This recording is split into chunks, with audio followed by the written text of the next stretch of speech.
கொளத்தூரில் மக்கள் கொடுத்த தீர்ப்பு மறந்து போச்சா ஸ்டாலின் சார்? எப்படி வீட்டில் உட்கார வச்சாங்களா? அதுதான் உங்கள் ஆட்சிக்கான சாட்சி. மக்கள் எந்த அளவுக்கு சந்தோஷமாக இருக்காங்கன்றது இதை விட வேறு எதுவும் சொல்லி தெரியணுமா என்ன அப்படின்னு சொல்லி எதுக்கெடுத்தாலும் அதை இழுத்துக்கிட்டே திரிகிறாங்க. ஐயா, கொளத்தூரில் மட்டும் இல்லை, தமிழ்நாட்டில் திமுக தோற்றதுக்கு 2 காரணம் உண்டு. ஒன்று, எந்த ஆட்சியாக இருந்தாலும் அதுக்கு இருக்கிற ஒரு ஆன்டி இன்குபென்சி ஒன்று. அதாவது என்ன நீ நல்லது பண்ணினாலும் எனக்கு நீ என்ன தான் நல்லது பண்ண அப்படின்னு சொல்லி கேட்குற ஒரு கூட்டம்.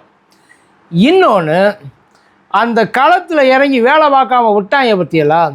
உண்மையிலே சார், அவங்கள முழுசாக நம்பினது, அவங்கள கூட தப்பு சொல்ல மாட்டேன், அவங்கள முழுசாக நம்பினார்னா ஒருத்தர், அதுக்கு தான் அவர் வீட்டில் உட்காந்துருக்கிறார் இன்றைக்கி. வேறு எதுவும் கிடையாது. இப்போது வெறும் சென்னையிலையும் மதுரையிலையும் ஜெயிச்சிருந்தால் மட்டுமே, சுற்று வட்டாரத்தில் ஜெயிச்சிருந்தால் மட்டுமே கூடுமான வரைக்கும் ஒரு பெரிய டஃப்பை வந்து திமுக இந்த தேர்தலில் கொடுத்துருக்கலாம். வெறும் சென்னையில், அவங்க சென்னையில் நம்மளை தாண்டி எவன்டா வந்துடுவான்ற ஒரு நினப்பு நமக்கு இருக்குது. அது மட்டும் இல்லை, இடையில ராசாவை ஒரு ஓரமாக ஒதுக்கி விட்டாங்க. சென்னைக்கு ஒன்று நீ வர வேண்டாம் பஸ்ஸு, நீ எல்லாம் வந்து தான் நாங்கள் செய்யணுன்ற அவசியம்லாம் எங்களுக்கு கிடையாது, எப்படி செய்கிறோன்னு மட்டும் பாரு, வேடிக்கை பாரு. நான் இப்போ வேடிக்கை பார்த்துட்டு உட்காந்துருக்குறா எல்லோரும், 2 பேரை தவிர மற்ற எல்லோரும் சென்னையில் வேடிக்கை பார்த்துட்டு உட்காந்துருக்குறாரு. அதில் இன்னொரு இடத்துல வந்து, அதாவது களத்தை கவனிக்காமல் விட்டது ஒன்று, இன்னொரு களத்தையே கவனிக்காமல் விட்டது ஒன்று இருக்குது. அதை இப்போ தான் வந்து ரியலைஸே பண்ணியிருக்காங்க. வேறு எதுவும் இல்லை, சோஷியல் மீடியா. நிஜமா சார்? இப்போ டிவிகே ஜெயித்ததுக்கு காரணமாக தான் டிஎம்கே தோற்றதுக்கான காரணமும் அதான். இப்போ நல்லா இல்லை ஆட்சி மாற்றம்னா ஒரு பேச்சுக்கு, ஏன்டா நல்லா இல்லை அப்படின்னு கேட்டால், உண்மையிலேயே எவனுக்கு அந்த பதில் தெரியல. என்ன மாற்றம் உனக்கு வேணும் அப்படின்னு கேட்டால் பதில் தெரியல. அவங்க ஜென்ரலாக சொல்கிற ஒரு விஷயம், போதை, பெண்கள் பாதுகாப்பு, ஊழல், லஞ்சம், ஜென்ரலாக இந்த 4 தான். இதை தாண்டி வேறு என்னடா உனக்கு வேணும் அப்படின்னு கேட்டால், மாற்றம் வேணும்னு கேட்டால், அது ஏதாச்சும் ஒரு மாற்றம் வேணும், அவ்வளோதான். மாற்றம் வேணும்னு சொல்லிட்டாங்கடா, அப்புறம் அதுக்கப்புறம் ஏன்டா அதை போட்டு நோட்டிக்கிட்டே இருக்க அப்படின்ற மாதிரி தான் அவங்களோட ரியாக்ஷன். இந்த 4மே எந்த ஆட்சி வந்தாலும் அதை கண்ட்ரோலில் வைக்கவே முடியாது. முதல்ல அதை நல்லா தெரிஞ்சு, அதை கண்ட்ரோலில் வைக்கிறது அப்படின்றது மன்னர் காலத்துலேருந்தே கிடையாது. அங்கேயுமே இது எல்லாமே நடந்துகிட்டு தான் இருக்குது, இங்கேயும் இது எல்லாமே நடந்துகிட்டு தான் இருக்குது. அன்னைக்கு நடக்கும், இன்றைக்கி நடக்கும், என்னைக்கு நடக்கும். ஒரே ஒரு விஷயம், நடந்ததுக்கப்புறம் நம்ம எப்படி அதை ரியாக்ட் பண்ணுறோம். அந்த வகையில் உண்மையிலேயே பல நேரங்களில், சில நேரங்களில் தவறு இருக்குது, அதெல்லாம் இல்லை, எல்லா நேரமும் எல்லா மனுநீதி சோழனா என்ன எல்லோரும் ஃபுல்லையே தப்பு பண்ணாலும் தேரில் வச்சு தேய்க்கிறதுக்கு, அதெல்லாம் வந்து மேலே எங்கேயும் சைட்லேயும் அட்ஜஸ்ட்மெண்ட்ஸ் எல்லாம் நடந்துக்கிட்டு தான் இருக்கா. சில விஷயம் மேலே போகும், சில விஷயம் மேலேயே போகாது. இது எல்லாத்தையும் காட்டில் இவங்க வேலை செய்யாமல் விட்டது ஒரு காரணம், அது ஒரு 50%ன்னு வச்சாங்க. இன்னொரு காரணம், ஒரு இடத்துல 50% கூட வேலை பார்க்காதது தான் சோஷியல் மீடியா.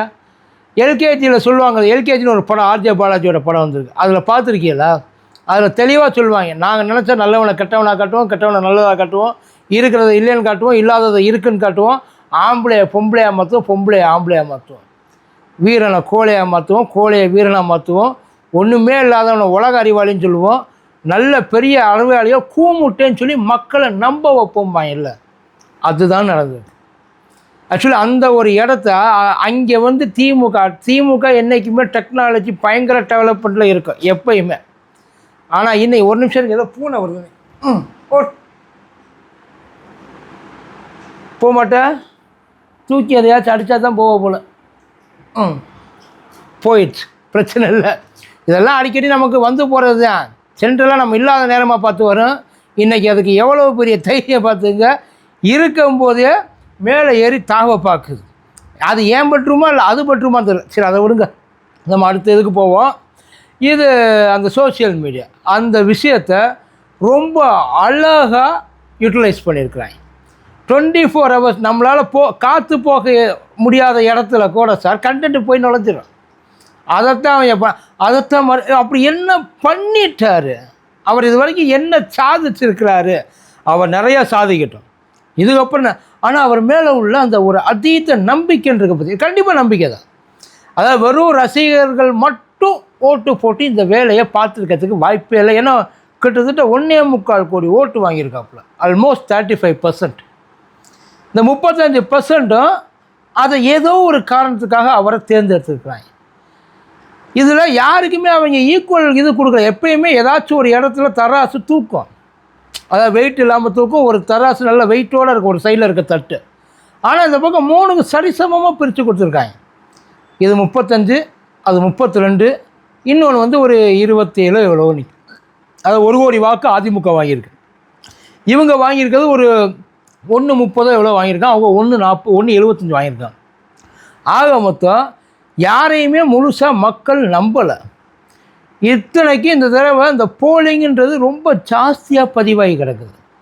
இதில் திமுகவில் இருக்கிற பல பிரச்சனைகள் உள்ளுக்குள்ளே, அதாவது நம்மளால் மேலே கடைசி வரைக்கும் வர முடியாது, கீழே தான் இருக்கணும் போல். நம்ம பேச்சு காதுக்கே கேட்க முடியாது. அதாவது சர்க்கிள் அதுன்னா அந்த சர்க்கிள்குள்ளேயே நிப்பாடிக்கிறாங்க. அந்த சர்க்கிள் கீழே இருக்கிறவனுக்கும் மேலே இருக்கிறவங்களுக்கும் எந்த விதமான ஒரு கம்யூனிகேஷனுமே கிடையாது. வேலை நடக்குதா நடக்கலையா, நிலவரம் நல்லா இருக்கா இல்லையா, மக்கள் என்ன மனநிலைமையில் இருக்கிறாங்க, ரியாலிட்டி, கிரவுண்ட் ரியாலிட்டி ஹை கமாண்டுக்கு போய் சேரவே கிடையாது. இல்லை, அது ஒரு பெரிய பிரச்சனை சார். ஏன்னா எதுவுமே தெரியாமல் நம்ம நம்பிக்கிட்டே இருந்தோன்னே இல்லை எல்லாம் நல்லா நடக்குது, எல்லாம் நல்லா.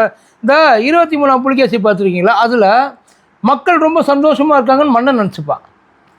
கம்பேரிசன்லாம் வந்து உண்மை நெசமா. ஆனால் அரெஸ்ட் ஆகி உள்ளுக்குள்ளே அந்த தங்க கிணறு நோன்ற இடத்துக்கு போனதுக்கப்புறம் தான் ரியாலிட்டி என்ன அப்படின்னு சொல்லி பயங்கரமாக ஹிட் ஆகும் எல்லாத்துக்கும். அதான் ஜோதா அக்பர் படம் சார், இதில் படத்துக்காக சொல்லலை, உண்மை அதான். அந்த ரியாலிட்டிக்காக ஜோதா அக்பர் போனீங்கன்னா தெரியும். அந்த படம் பார்த்தீங்கன்னா அங்கே அந்த மன்னர் கீழே இறங்கி போவார், மக்கள் அவ்வளவு கஷ்டப்படுவாங்க. ஏன்னா புதுசாக பிறந்து வந்தியான்னு கேட்பாங்க. இத்தனை நாள் அங்கே இதுதான் நடக்குது. பட் அது நடக்கிறது வெளியில் மேலே தெரியாமலே கடைசி வரைக்கும் இருந்திருக்கு. ஆனால் இங்கே கடையோடி மக்கள் வரைக்கும் போய் ரீச் ஆனது எப்படி தெரியுமா? இப்படித்தான். அவரோட ரீல்ஸு, அவரோட பேச்சு, சின்ன சின்ன குழந்தைகள் அவரை நிறைய அவர் நிறைய என்டர்டெயின் பண்ணார். இன்னும் சொல்லப்போனால் அவரோட அந்த ஸ்பீச் இருக்குல்ல, அந்த ஸ்பீச்சு நம்மளாம் நினச்சது சினிமாட்டிக் டைலாக் இதெல்லாம் எவன்டா கேட்பா நினச்சது. அதை கேட்குறதுக்கு ஒரு பெரிய கூட்டம், அதை ரசிக்கிறதுக்கு அதை விட பெரிய கூட்டம், அதை விட பெரிய குடும்பம். அந்த பெரிய கூட்டம் அந்த பேச்சை நம்பினது. அவர் என்னடா வாக்குறுதி கொடுத்தாரு தெரியாது, அவர் என்னடா செய்கிறேன்னு சொன்னார் தெரியாது, அவர் என்னடா மாற்றம் கொண்டு வரேன்னு சொன்னார் தெரியாது. வேறு என்ன தெரியும்? அண்ணனை மட்டும்தான் தெரியும். அண்ணன் மட்டும்தான் என் மைண்டில் இருக்கார். பர்ஃபெக்டாக கொண்டு போயிடுச்சு. எவனுமே செய்ய முடியாத ஒரு காரியம். சின்னத்தை கொண்டு போய் எல்லா இடத்துலையும் சேர்த்தாப்புல. இப்போ இவ்வளோ பெரிய ஒரு மனுஷன் வீட்டில் உட்காந்துருக்கிறார். இன்ஃபேக்ட் சொல்லப்போனால் எனக்கு தெரிஞ்சு அவர் என்ஜாய் பண்ணுவார். பரவாயில்லடா, ஒரு வழியாக நல்ல வேலையை தோக்கிறப்ப கஷ்டமாக இருந்திருக்கும், மனசு வலிக்கும். ஆனால் இருந்தாலும் ட்ரஸ்டட். இனிமேல் நம்ம வீட்டில் உட்காந்து பாலிடிக்ஸ் பண்ணுவோம், வெளியில் போனால் தான் நம்ம ரீச் ஆகும் அப்படின்றதுல கிடையாது. ரீச் ஆகிறதுக்கு என்ன வழி? இப்போ அவரோட லாங்குவேஜஸ் எல்லாம் நல்லா பார்த்தீங்கன்னா தெரியும். ஐயா ஸ்டாலினோட லாங்குவேஜ் இப்போ தான் கொஞ்சம் ட்ரெண்டுக்கு வந்திருக்கான். உங்கள்கிட்ட ஸ்டார்டிங் நல்லா இருக்குப்பா, ஆனால் ஃபினிஷிங் சரியில்லையே. க்ளீன் பாலிடிக்ஸ்ன்னு சொன்னால் டர்ட்டி பாலிடிக்ஸால் இருக்குது. வீட்டில் உட்காந்து ஒவ்வொன்றையும் நிலவரத்தை இப்போ அவர் பார்க்குறாரு, அவருக்கு அட்லீஸ்ட் கொண்டு போய் சேர்க்குறாங்க. ஒரிஜினல் நிலவரம் என்ன, இந்த கிரவுண்ட் ரியாலிட்டியை உண்மையிலேயே திமுக புரிஞ்சுக்கிட்டால் மேபி ஒரு ஜம்ப் எடுக்கலாம்.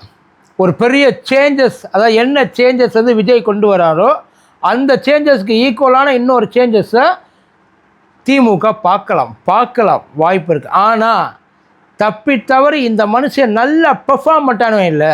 அதாவது இப்போ எதுவும் ஐயா ஸ்டாலின் வந்து விஜய் மேலே ஆசைப்பட்டு விஜய் ஆளட்டும், விஜய் சிஎம்மாக இருக்கட்டும், அந்த தாவேக ஆட்சி தமிழ்நாட்டில் வந்து தலை தூக்கட்டும் அப்படின்றதுக்காக அவர் இந்த சப்போர்ட்டை கொடுக்கல. அவர் கொடுத்த சப்போர்ட்டு, நீ ஆடு ராஜா, நீ ஆடு, கொஞ்சம் நேரத்தில் வலிக்கு கீழே விழுவ, அதுக்கப்புறம் காலை உடச்சிட்டு கிடப்பில்ல, அப்போ நான் வர்றேன். ஆக்சுவலி அதுக்குத்தான் அந்த ஸ்பேஸை அவர் கொடுத்துருக்குறாரு. அதான் எப்போ கண்டிப்பாக விழுவார். ஏன்னா ஃப்ரெஷ்ஷு, ஏதாச்சும் ஒரு இடத்துல அடி வாங்கி வந்து ஒரு 4 நாள் கூட ஆகலை. அந்த 4 நாளில் 40 கேஸ் வந்துருச்சு. டெய்லி அவங்க கட்சி வெளியில் விடுங்க, அவங்க கட்சிக்காரன் உள்ளே இருக்க எம்எல்ஏவே ஏகப்பட்ட கேஸுகள் வாங்கிட்டு இருக்காங்க. இப்போ நிறையா நடக்குது. பட் ஆனால் இது தாண்டி நீங்கள் வந்து அப்கிரேட் ஆகணும் அப்படின்னா முதல்ல உங்கள் மக்களை நீங்கள் மதிக்கிறீங்க, மக்களை நீங்கள் வந்து மரியாதையாக நடத்துகிறீங்க, அவங்க பேச்சை கேட்குறீங்களெல்லாம் அப்புறம். இப்போ நமக்கு கீழே, அதாவது நம்ம கூட இருக்கிறவங்க நம்ம கூட இருக்கிறதுக்கு அவங்க கரெக்டாக இருக்கிறாங்களா, வேலை பார்க்குறவன் ஒழுங்காக பார்க்குறானா, அவனுக்கு கீழே இருக்கிறவன் நிம்மதியாக இருக்கிறானா, அவனால் வந்து இண்டிபெண்ட்டாக எதுவும் செய்ய முடியுதா? ஒன்றும் இல்லை, ஒன்றியத்தில் இருக்கிறவன் தலைமைக்கு போகணுன்னா கிளை செயலாளர் தலைமைக்கு போனால் இடையில ஒன்றியம் குறுக்க பூந்து படுத்துக்குது. மேலையும் கீழையும் ஒட்ட விடாமல் ஒரு பெரிய கேப்பை ஃபில்லப் பண்ணிட்டு உட்காந்துருக்குறாங்க. அதை எங்கேயுமே தடுக்க முடியாமல் கிடக்கு. அதுதான் இருக்கிறதுல பெரிய பிரச்சனை. பத்தாததுக்கு நாம் தளபதிகள், அதாவது இவங்க நம்மளை காப்பாற்றுவாங்க அப்படின்னு நம்ம நினச்சது அது எவ்வளோ பெரிய தப்பு அப்படின்னு சொல்லி கண்டிப்பாக இதை யாரும் எதிர்பார்த்துருக்க மாட்டாங்க, யாரும் விரும்பியிருக்க மாட்டாங்க. 100% விரும்பியிருக்க மாட்டாங்க. அது ஏவா வேலுவாக இருக்கட்டும், கே நேருவாக இருக்கட்டும், சேகர் பாபுவாக இருக்கட்டும், யாராக வேணாலும் இருக்கட்டும், அந்தந்த தளபதிகள் அவங்க யாருமே ஐயா ஸ்டாலின் தோக்கணும் அப்படின்னு சொல்லி கண்டிப்பாக மனசார விரும்பியிருக்க மாட்டான், நினச்சி கூட பார்த்துருக்க மாட்டான். ஆனால் அவங்க நினைக்காதது ஒன்று அங்கே நடந்துருச்சு. இப்போ ஜீப்பில் போகிறப்ப பின்னாடி தள்ளிக்கிட்டே அழுதுட்டு போனால் அது பரிகாரமா? மன்னிச்சிருவாங்களா? ஏற்றுக்குவாங்களா? எவ்வளோ பெரிய கஷ்டம் இல்லை அது. அதனால் நீங்கள் இனிமேல் எடுக்க வேண்டியது, உண்மையில் யாரையும் நம்பாமல் நேரடியாக சில விஷயங்கள் நீங்களே செஞ்சிட்டீங்க அப்படின்னா மேபி அது இதுக்கப்புறம் திமுக வளர்கிறதுக்கு உதவி பண்ணலாம். அதை மறுபடியும் எழுந்து வர்றதுக்கு உதவி பண்ணலாம். இல்லை அப்படின்னா கொஞ்சம் கொஞ்சமாக கடைசியில் வந்து கரைஞ்சி போயிடும். இப்படி ஒரு பெரிய கட்சி இத்தனை நாளாக செஞ்ச சாதனையெல்லாம் அதோடு சேர்ந்து கரைஞ்சி போயிடும். முழுக்க தமிழ்நாட்டை காப்பாற்றின ஒரே தலைவராக விஜய் தான் இருப்பார். அதுக்கு நீங்கள் என்ன வழி கொடுக்குறீங்க, நீங்கள் எப்படி வழி ஏற்படுத்தி கொடுக்குறீங்க அப்படின்றது தான் பார்த்துக்குங்க.